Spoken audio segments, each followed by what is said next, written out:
Vincent Hydro Hydro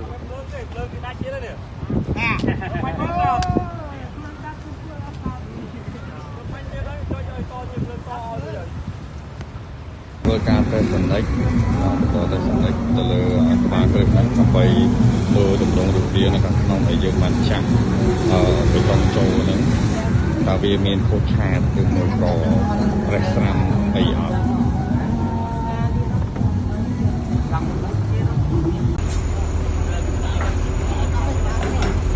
ไม่บ้วนได้เลยอันนี้ผ่านไปบ้วนอีปรามเพราะอะไรอีปรามหน่วยอะไรหนู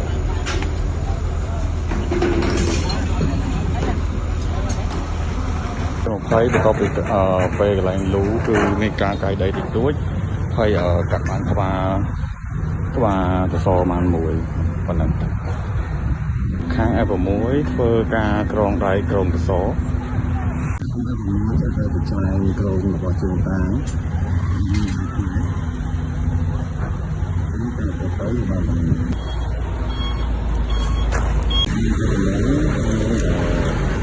ត្រៀមក្នុងការចាក់ចូលការធ្វើតេស្តរបស់វានៅក្នុងការចាក់សម្រាប់លើក្នុងកំពេលរយៈពេល28ថ្ងៃចំនួន15ពុកវាចាក់បេតុងនៅក្នុងពេលនេះប្រើម៉ាស៊ីនវាប្រាក់ទ័រដើម្បីបងទៅលើសាច់បេតុងដែលបានចាក់ចូលនៅក្នុងពុក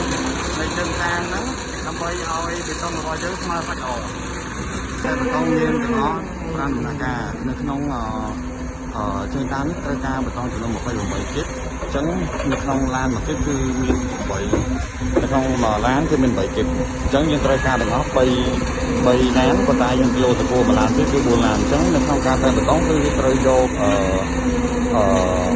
sample ចំនួន5ដងនៅក្នុងមួយឡានគឺត្រូវការ5 sample នៅក្នុងមួយឡានពេល19ពេល18គេធ្វើការដាក់ហ្វមរបស់បបផាយចូលហើយនឹងតេស្តមើលកម្រិតទឹកធ្ងន់នៅក្នុងដីហើយគេបន្ថែមទឹកពីក្នុងហ្នឹង19តេស្តសនិចហើយពីមុនមកគេកាត់ក្បាល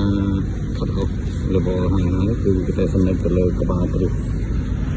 ហើយរៀបពុំនឹងទម្លាក់ក្រងរបស់ជើងតាងចូលក្រងដៃរបស់ជើងតាងចូលហើយនឹងរៀបពុំ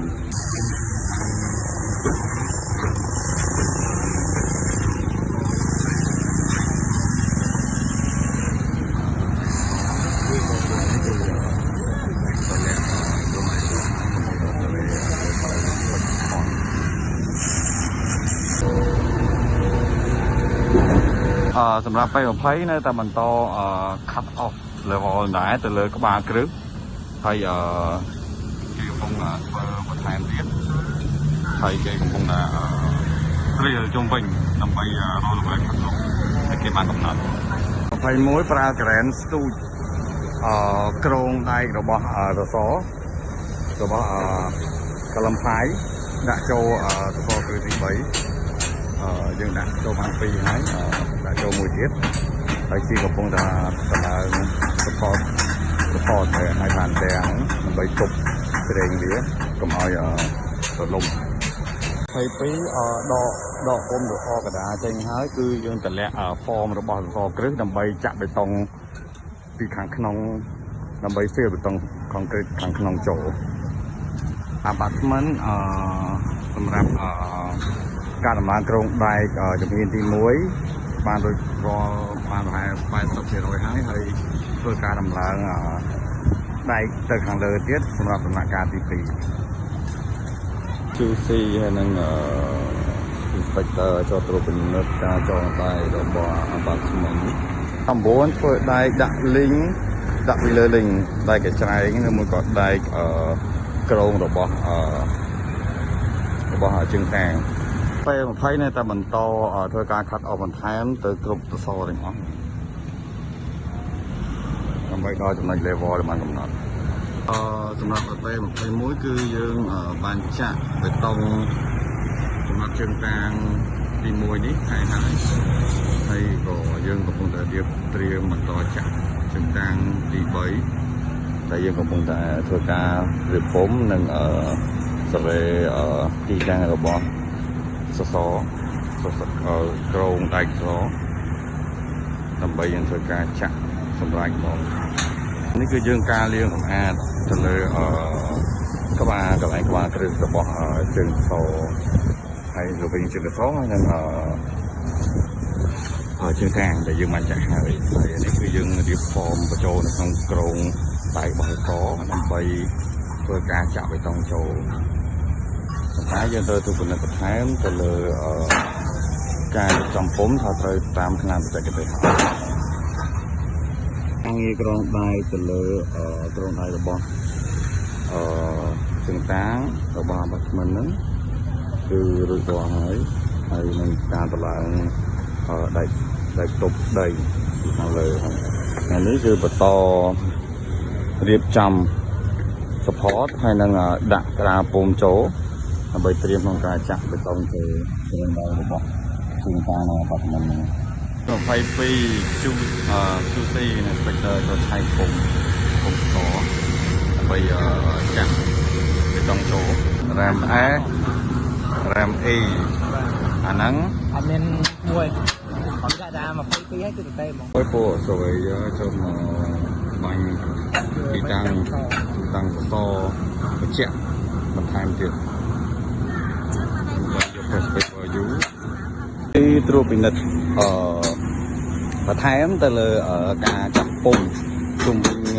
cap high ក្រងដៃរបស់ cap high ថ្ងៃនេះយើងចាក់បេតុង21គីបទៅលើសសរមួយក្លឹមផាយយើងមួយហើយសម្រាប់ cap high វិញគឺយើងចាក់23គីបហើយនៅខាងនោះយើងត្រូវចាក់2គីបនៅក្នុងការធ្វើលីនវាទៀត9យើងបន្តក្រងដៃជើងកាងបន្ថែមហើយតម្លាក់ចូលក្នុងស្មារតីរបស់យើងពេល20បន្តខាត់អស់ level ទៅលើក្បាលគ្រឹះមួយនៅខាងពេល21វិញគឺបន្តធ្វើក្រងដៃរបស់ជើងតាងនៅក្រងដៃរបស់ជើងតាងសម្រាប់ដាក់ចូលក្នុងពេល20នេះតែយើងមានទាំង6ចឹងគឺធ្វើជើងតាងអស់ក្រងដៃជើងតាង6ហើយសម្រាប់ពេល21វិញគឺយើងបន្តទៅលើក្រងដៃរបស់ក្លឹមផាយដូចគ្នាដើម្បីឲ្យ QC និងសាមីចូលគ្រប់បន្ថែមហើយសម្រាប់ថាអាចទទួលយកបាននៅក្នុងរណាហើយយើងនឹងបន្តដាក់ពុំដើម្បីចាក់បេតុងចូល22បានដោះពុំទៅលើជើងតាងទាំងពីរហ្នឹងហើយក៏ត្រៀមដោះពុំជើងតាងនេះមួយទៀតហើយប្រើការស្ទូចយកក្រែនស្ទូចពីចេញពីក្តារពុំនេះទៅហើយសម្រាប់គឺយើងចាក់រួចអស់ហើយពីហ្នឹងចាក់រួចហើយនៅតែមួយហ្នឹងទេយើងត្រូវដាក់ពុំនេះបំបែកចេញទៅដាក់ក្រោមហើយយើងគុំឡើងវិញហើយបាទយើងយកទៅចាក់នៅក្នុងអានោះវិញចាក់ទៅក្នុងសម្រាប់មួយទៀតធ្វើការដំឡើងក្តារពុំទៅលើក្រងបែកជើងតាងរបស់បាត់មិញហើយខាង Staff Engineer និង Inspector ក៏ត្រួតពិនិត្យទៅលើបច្ចេកទេសការក្រងដែកផ្សេងក្នុងពេល22ត្រួតពិនិត្យទៅលើការប្រើប្រាស់របស់ជើងតាងដែលយើងចាក់ទៅដែលមានស្នាមប្រេះពីខាងលើដែលយើងគួរធ្វើតាមបែបជាទេបែបណាជាមួយក៏យើងត្រូវឈៀបវាហើយចង់ទៅយកបាយអបវាទៅលើជាមួយក៏មានបច្ចេកទេសបែបខាងពួករូបពិនិត្យការប្រេះជានៅសម្រាប់បីធ្វើការលុបដីប៉ុន្តែមិនលុបដីត្រូវបោសសម្អាតសម្រាមហើយនឹងដីដែលនៅសោះជុំវិញនឹងឲ្យស្អាតសិនសម្រាប់តសក្តារហ្នឹងគឺមានការប្រេះជើងកាងជុំវិញជើងកាងអញ្ចឹងត្រូវកាយដីមើលសិនថាយើងត្រូវឈៀបវាឬមួយក៏ត្រូវធ្វើតាម technical បែបណាដើម្បីយើងបាច់វាប្រហែលហ្នឹងការកត់ញ៉ាំគឺទៅលើដៃរបស់លីងយើងនេះដើម្បីត្រៀមក្នុងការដាក់បច្ច័យហើយយើងបានចូលហើយបច្ច័យក្នុងដៃរបស់ជើងតាងចូលពេល20វិញគឺយើងខាត់អស់បាន cái gì đấy và kén không cả tù gì từ cái độ trình thì các bạn cái này dân bạn thì ở trung bình hái cái dân rồi là to cắt level làm phải đầy người phải học phải mua nhiều mấy chứ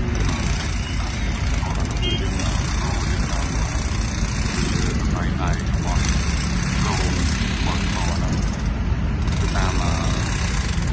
có làm gì thì có được nhất là vì phải làm sao ra để cho mọi người lại mẹ cái nào đấy thì riêng riêng là chỉ mong trung bình qua số nó là thằng hai nàyคือยังตัวดีตอนนี้คือtrung bình thằng hai nó là phíคือยังบ้านโตพมจังขลำพายจังแคบพายจังหายยังโดดจังหายมานี่ก็เป็นนี้อันนู้นคือยังเตรียมสำหรับการจังxa nó giờ tao ăn chạmไปตรงตัวเต๋อลำไส้นั้นมันไปไอ้บุ้งคือยืนอยู่ติดน้ำhay là những cái này người ta bằng cò với con cá phun còn bây giờ điều mình ra chặt thấy bấy cứ dương ban chặt đây bằng cô này là phải được bên trung bình bọn này hái hay dân cổ hồ tập chỗ nằm bấy bọn hạp đây bởi vì hạp này nó hàm chọt nè bây đâm búa nữa cái cay rồi có ba dịp hai nhá hay là người ta sẽ nói cái đầm búa cái cay đây đầm bấy đó có dịp hai quá linh đầm bấy sẽ sẽ nói nè thấy dương ban chặt liên đuôi hái hay giờ dương cô là liên sang ăn từ lơ tay của bọn họ các bạn cái việc này bây giờ sát dương nên giúp xong đặt cái lông tay là bọn tay theo em phải muối ở cái đai cái này thì tăng được cái lông tay và phải theo chỗ tại vì tầm tha đã hai nơi tạm luôn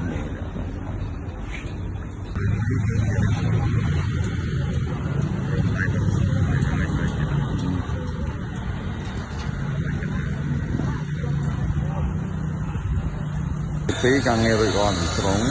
lời hai nâng gặp hai phải khen ngay hai dân hồ thực số nằm bay vào hấp đầy cái dân cài là bài đầy số mấy cứ dân lục đầy hai dân đồ chích hai chỉnh hai lan từ chích hai còn bây giờ chỉnh vậy thấy bố là apartment ở cái đặc ra pom hai hơi chặt ở bê tông tô hai cái chụp làm đặt pom để đặt chân chụp phò chỉnh còn bây giờ đặt ra pom chỉnh cái đó bây giờ cài đây nằm bây rồi ba thôi thấy ban dân tiền vừa hiện tại cái đặt chụp hai chỗ dương cut off level ní cut đây ở trong bình liên tầm ai qua cái nước hay giờ dương một tầm ai từ lơ lin thằng lơ là bây tiền đặt form bỏ các bạn chúng ta một hay bính bây giờ thầy bánh cư dương riệp ở đây cho nên một thầy bánh cư dương